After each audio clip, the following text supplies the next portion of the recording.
this. All right, happy Tuesday, everybody. Welcome to Survive to Thrive. We are going to pick up where we left off last week on the 14-point listing presentation. So I'm going to go right to share my screen. And look up. All right, recapping, and I'll go through this quickly. Step one is schedule the appointment. Step two is soft interview. These are the questions that you're going to ask prior to going on the appointment in order to better prepare for the appointment. Step three is your preparation that you are going to put in prior to going on the appointment. Pulling public records, researching previous listings, comparable market analysis, supply and demand. Step four is confirm the appointment and trial close. Step five is your second confirmation call. This is you are in your car on the way and confirming the appointment. Step six is get on the listing channel. This is all about mindset and being in the right mindset. Step seven is your Kodak moment. This is your opportunity to make a great first impression. That's the first 10 seconds at the door when the homeowner answers the door. All right. Step seven, anybody that's here today that wasn't here last week and they're thinking, oh my gosh, slow down. We went through all of this last week. It is on YouTube. It is on our Survive to Thrive page. So please go back and catch the recording if you didn't. All right, step eight is tour the home. Take notes, ask questions, be enthusiastic and like their home. Step nine is beginning the conversation. Charlene, thank you for meeting with me today. I'd love to start by sharing my mission statement. My mission is to meet your goals and exceed your expectations. Now, because of that mission statement, whenever I meet with a potential seller, one of three things typically happens. One of those things will happen today. All right, we went through this last week. Go back and watch the recording. Needs analysis, step 10. On a scale of 1 to 10, with 1 being not so great and 10 being awesome, what needs to happen in the sale of your home for you to consider the experience at 10? Why is that important to you? What would that do for you? Go deep. The real goals are not at the surface, they're down deep. So go scuba diving, not snorkeling. All right, step 11 is prioritize their goals. If we can accomplish one of these goals and miss the other two, what's number one? Survive to Thrive, Crystal, is on Facebook. If you will pull it up, you'll find the group. It's a closed group. Just request to be added and I will add you. All right, step 11 is prioritize the goals. If we can accomplish one of these goals and miss the other two, what's number one? And step number 12 is satisfy needs and exceed expectations. All right, guys, here's where we left off. All right, what does this mean? This means, what is your marketing strategy in order to attract the right buyers to this home? That was a really poor attempt at quotations, right? Right buyers versus any buyers. There is a difference, okay? So what is your marketing strategy in order to attract the right buyers in order to sell their home for at least $390,000 in less than 30 days so that they can get to Atlanta in order to start their new job? And the way I just shared that with you is exactly the way that I want you to share that at the kitchen table, because at this point, it's not what is your marketing strategy in order to sell their home for the most amount of money in the least amount of time, because at this point, that's too vague. Now you know what their goals are because you went through that needs analysis. More importantly, you know why those goals are important. So we're going to use a lot of emotion in this conversation because logic makes us think, emotion makes us act. So Charlene, my marketing strategy in order to attract the right buyers to get your home sold for at least $390,000 in 30 days so that you can get to San Diego by August in order to start your new job with your family is blank. All right, exactly that way. Use that script. Now, what do you do? What do you do that's different? Don't leave anything unturned here. You know, I'm not really big on printables, but this would be something in print, something that I would give them, not while I'm talking. I'm going to slow down and go down a bunny trail here. Anytime you're sitting at the kitchen table and you give the homeowner something to look at as you're talking, they're no longer listening to you. They're holding whatever you handed them and they're looking at it and they've tuned you out. So this is not something you hand to them until your meeting is over, but it's a list of what your marketing strategy is. All right. Don't leave anything, don't assume anything on this. In other words, you're going to put the home in the MLS. Tell them that. You're going to have a sign in the front yard. Tell them that. Tell them the difference between your sign and what most real estate agents do. You see, and ask them questions. Experiences are great teachers. Larry, have you ever been out in a neighborhood, saw a home for sale, and just wanted to know what the price was? Absolutely, all the time. And what did you do in order to find out what that price was? Went on one of the apps. Okay. Have you ever called the number on the sign? I don't think I ever have. Okay. So welcome to 2024, everybody. And Larry, play along with me for a moment. Let's just say you have, right? Sorry. Okay. I should have given you your script before. So, Larry, have you ever called the phone number just to get the price on the property? Sure. All right. Now I am going to set you up for this part. Think about what typically happens when you call when you call a phone number on a real estate sign. What typically happens? Is it going to the office? Is it going to the individual? Who's answering the phone? Okay. Are you getting the information you're looking for? So, Larry, when you called that phone number, what happened?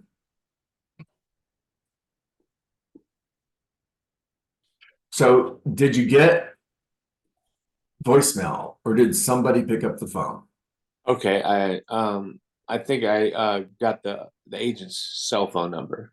Yeah, and did they answer the phone or did you get voicemail? No, they answered the phone. They did. Okay. Well, Larry, you're fired. You're not following script.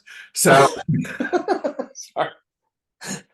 most of the time, what do you guys think happens? Do you think every real estate agent is answering their phone? Yes or no?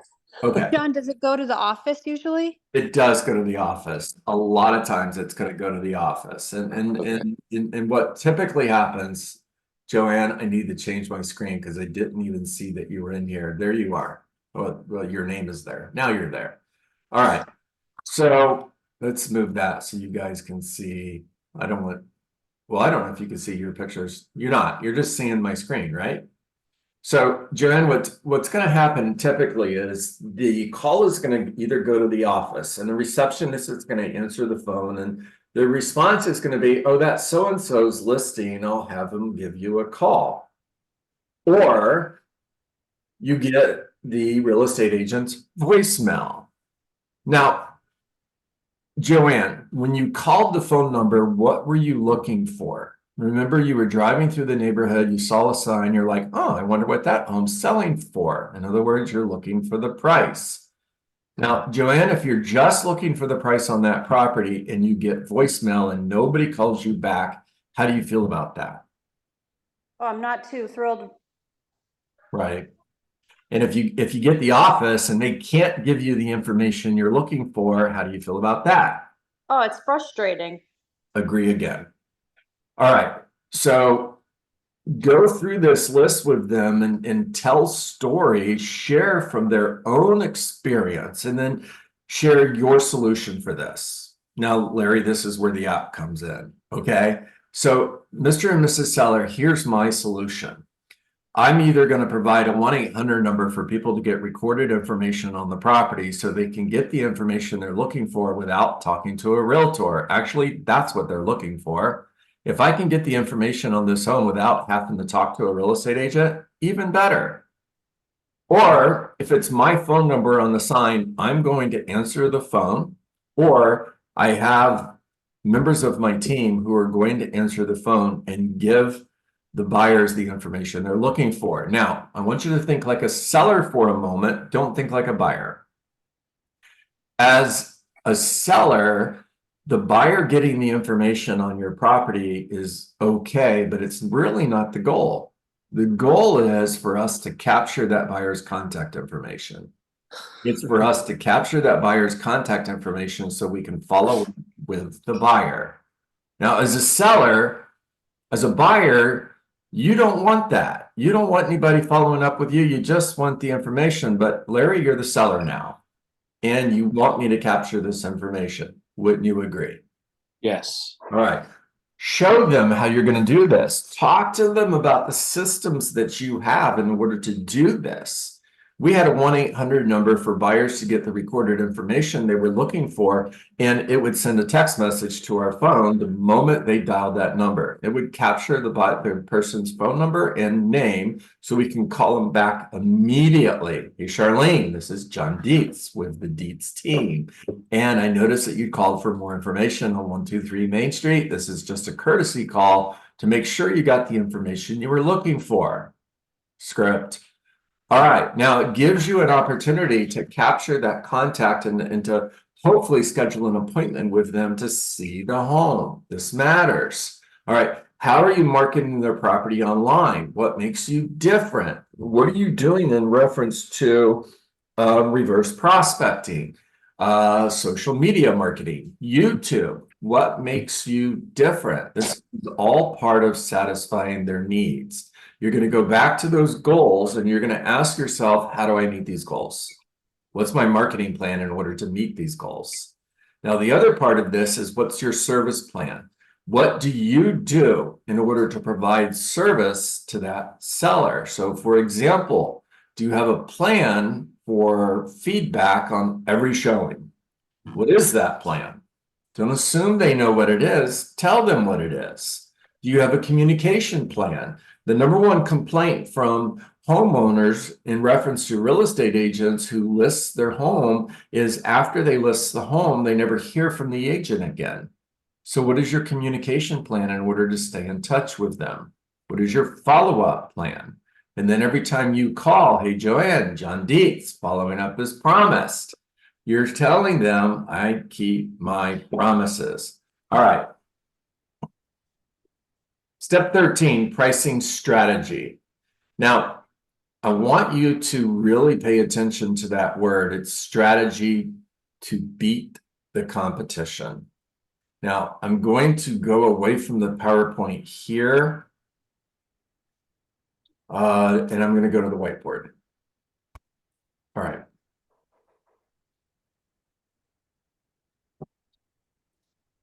Larry, I'm going to go slow this time so you can get a picture of that, okay? Okay. Right, there it is, and I won't talk for just a second so you can get a picture. We good? Actually, Got it, guys. I'm gonna make yours bigger. There we go.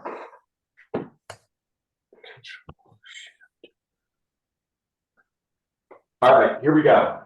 I'm going to start down here. Now, what typically happens in a real estate market when there's less than 60 days of inventory, prices are going up, and you're going to base the price on the solds. When you get to 60 to 90 days, you're going to start to see the market level off. All right. It's important that you pay attention to that, because if you go from a market that's 50 days on the market to a market that's 90 days on the market, and you're using this strategy, then you're going to price the property based on the market values are going up. So I'm going to price it up here, and we just priced above the market. Now, when you get to a market where there's more than 90 days of inventory, prices are going to start coming down, and that's when you want to price the property based on the actives. Now, taking a closer look at this, if you look at 60 to 90 days on the market, and let's just say, what does that look like in real life? So I've got 12 active listings, and I'm looking at a price range of, let's say, 550 to 600,000. All right. Well, let me go with the numbers I have over here. Let's go 450 to 500,000. All right. So I have 12 active listings. and there's 4 selling every 30 days. That's a 4-month supply of inventory. Now, what does that mean? Okay, in order to sell your home, Mr. and Mrs. Seller, you're gonna have to be one of the top 4 properties, one of the top 4 properties in location, condition, and price. Now, in this market, you want to be top 3rd in location and condition, and you want to be bottom 3rd in price. That's the formula to sell their home. This is a pricing strategy. It is not a market value conversation. It is a pricing strategy. Huge difference. All right, now, what does this look like when we get into a market that's 90 to 120 days? Well, okay, so I'm going to go over on this side of the screen, and you've got 12 active listings. You have 3 selling every 30 days now. In order to sell your home in this market, you're going to have to be top 3rd. We went from top 4 to top 3 in location, condition, and price. In order to do that, you have to be top 25%. Sorry to keep doing this, guys. You have to be top 25%. It's not top 33% anymore. It's top 25% in location and condition, and bottom 25% in price. Now, let's take a look at what that means, okay? Bottom 25% in price out of 12 homes, that would be the bottom 3, all right? The bottom 3 homes is the bottom 25% of price. So we've got 12 homes for sale from $499, $495, $494, $490, $489, $485, $484, $480, $479, $478, $475, and $475. Well, there's my bottom 3. $478, $475, and $475. If I'm taking this listing, this is the number that I'm looking at right here. $475 to $480 is my target zone in order to price to sell versus price to sit. Now, if you have a home that is on a scale of 1 to 10, with 10 being the best, if you're looking at a listing that is a 10 with location, it's a 10 in condition, which means it's more updated than the competition, then you can be a little bit more aggressive on price. But I'm telling you, as soon as that property is a little lower than a 10, it's an 8, it's a 7, then pricing here isn't going to work because there's somebody else who has a nicer home who's more motivated. And this is part of the power of persuasion. You have to help your clients understand the motivation that goes behind selling a home. They've got competition. They're competing against 12 homes over here. They're over here on this side of the graph, which means we're focused a lot more on the actives than we are the solds. And we have to understand that in that group of 12, there's going to be 3 or 4 sellers who are super motivated. They have to sell versus want to sell. And they're going to be more aggressive on price. So if I have a home, when it comes to location and condition on a scale of 1 to 10, that's a 7 or it's a 6. Then price is the only way that we're going to win this competition, which means we have to get down here. We have to get down in that bottom 25%. 475, 475, 478. Somewhere in here is going to be the difference between selling and sitting. And it's not only important that we understand this, but it's even more important that we're able to convey this conversation, that we're able to convey this conversation to the homeowner and helping them understand what they need to do in order to get that property sold in the next 30 days, to move to San Diego in order to start their new job in August. Then when they come back and say, well, can't we try? Remember, sellers go to script school too. Can't we try the higher price? I mean, can't we try 495? And if we don't get any offers, we can lower our price. Or can a buyer make an offer? Let's go to that one. Can a buyer make an offer? All right, a buyer's looking at 12 homes. This is the competition. There's going to be 3 selling every 30 days. So in the next 30 days, 3 buyers are going to buy. They have all of these homes to choose from. And let's say you're at 495. And they find a property just as nice as yours, location's just as good. And that property is priced at 485. Your property is priced at 495. Remember, the location is similar. Condition is similar. One home is priced $10,000 higher. Which one are you making an offer on? Can you sell your home if you don't get an offer? They can always make an offer. Well, not really. If there's another property that's just as nice as yours and it's priced just a little bit lower, let's say it's 490. It's only $5,000 difference. Heck, if it's 494 and it's $1,000 lower, guess who's getting the offer? 494, not you. All right, take yourself off mute. Talk to me, guys. What'd you hear? Well, what do you say to the can't we try thing? If you knew your home was going to sell for more money in less time, would time matter then? If waiting to adjust the price caused you to make less money, would you still wait? If you were a buyer and you were one of the 3 that are going to buy in the next 30 days, and there's properties priced from 499 to 475, and there's other homes that are just as nice as yours, but priced just a little bit lower. Which home would you make an offer on?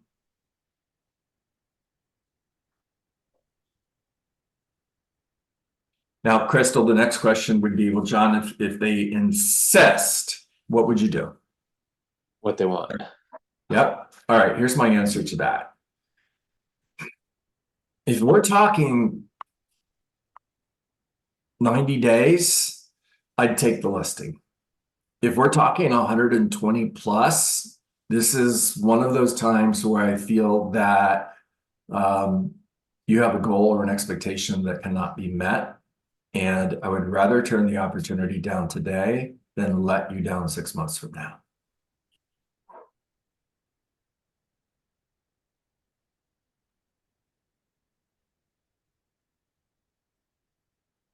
And John, I learned here from you the art of asking the question. So versus telling them that they're too high, you're educating them here. And when they don't hear that, the question is, what happens if the market rejects this price? Yeah.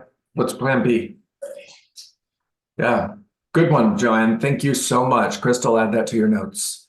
And how long do you want to wait until we adjust and correct to where we are going to attract that offer? Yeah, there you go. Also good, right? If we go fishing with our bait 3 feet out of the water, we're not catching any fish. If we lower the bait to just 6 inches above the water, well, it's closer, but we're still not catching any fish. And as part of the conversation, can you afford to not sell your home for the next 30 or 60 days, holding costs? Well, yeah, Larry, and that also goes back to motivation, because remember, their motivation was to sell it quickly.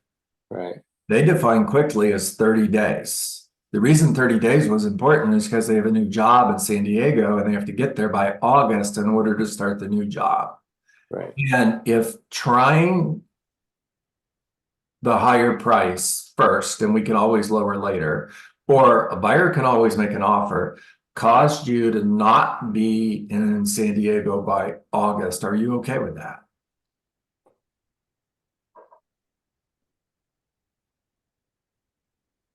Now, I'm going to close with this. The most important ingredient you can have in order to become a strategic pricing professional is to not be attached to the outcome.